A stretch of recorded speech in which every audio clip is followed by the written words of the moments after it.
un escritor lucense, nado en 1990 e conto con algunha obra xa publicada en castelán, como o volume de relatos Esferas e o poemario Materiales básicos da carencia, mais a miña escrita está fundamentalmente en galego.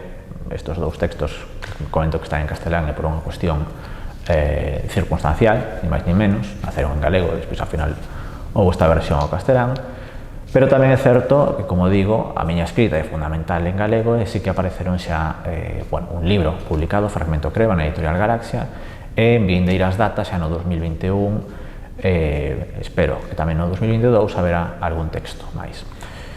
A idea de hoxe é recitar algún dos poemas, fundamentalmente deste texto, mais tamén quería comezar por algún poema que saiu na revista Xistral, no número 23, e tamén quería recitar un par de poemas que foron, ou que acadaron neste caso, o Accésit no 25º Premio Francisco Añón.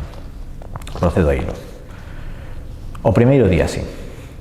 Dase un espazo baleiro entre as mans rotas que queren soster a terra.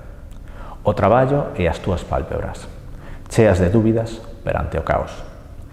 Semella difícil falar na noite, coa luz, agardando sen data esa viaxe á terra prometida, e desgastada, o Berlín cubista, a Atenas do canto das cigarras e a todos os lugares nos que podería soar un nocturno de Chopin, mentres todo esmorece cun leve aceno de satisfacción.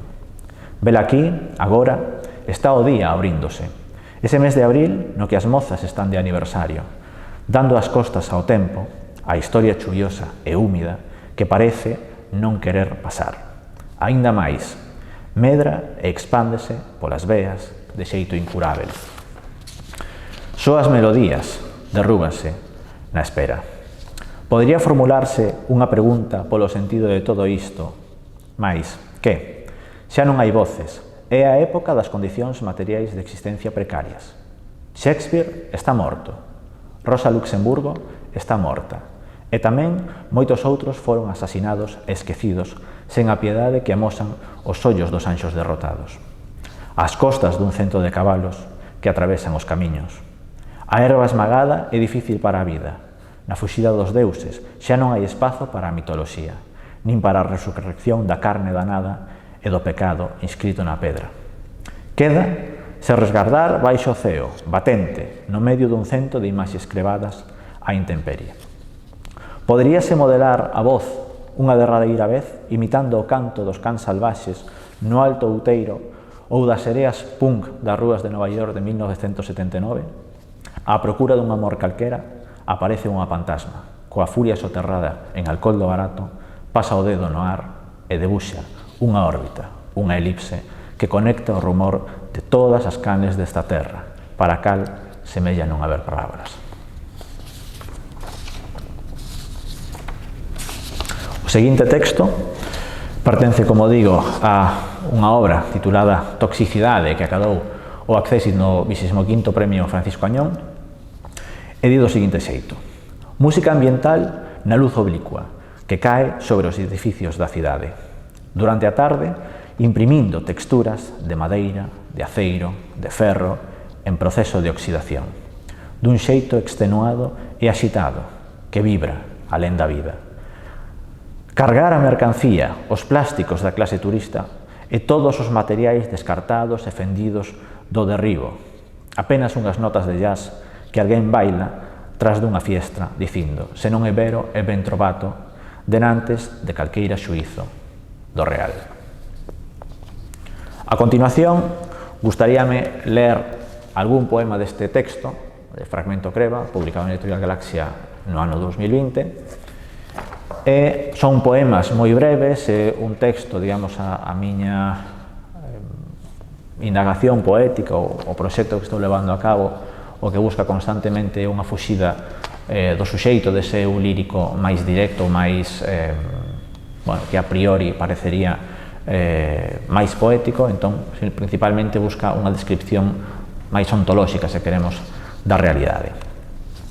Vou ler, como digo, uns pequenos poemas, son moi breves, e o primeiro titúlase Óxido. Di así: a comprensión prefabricada dunha caixa de cartón, ferro, metal, aliaxe. Hoxe, onte, mañá. Sucesión lineal, de nada ao nada, meras partículas de óxido. O seguinte titúlase Natureza Mundo e di do seguinte xeito: implantes e prolongacións en plantas que se estenden por toda unha superficie, espazos cohabitados en láminas metálicas paralelas ao mar, pura vibración da materia, sen vida ou unha comprensión configurada previamente, recorte interior, dualidade de senso e creba da representación.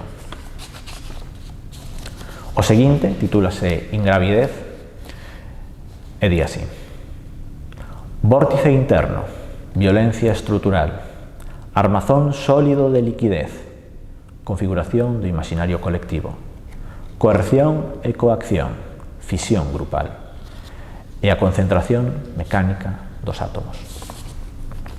E por último, un adianto dun texto que vai sair, dun poemario que vai sair tamén na editorial Galaxia e que levará por título O corpo transparente das horas e, como digo, continúa nesta liña aberta por Fragmento Creba. O poema di así: reconfiguración, como oposición á necesidade na fricción histórica, sempre hai cousas que arranxar, na guerra, no pensamento paranoico, na pel madura dunha maza, e no espazo baleiro, como aceno e verba, dos anacos de memoria da nada nos obxetos doutro século.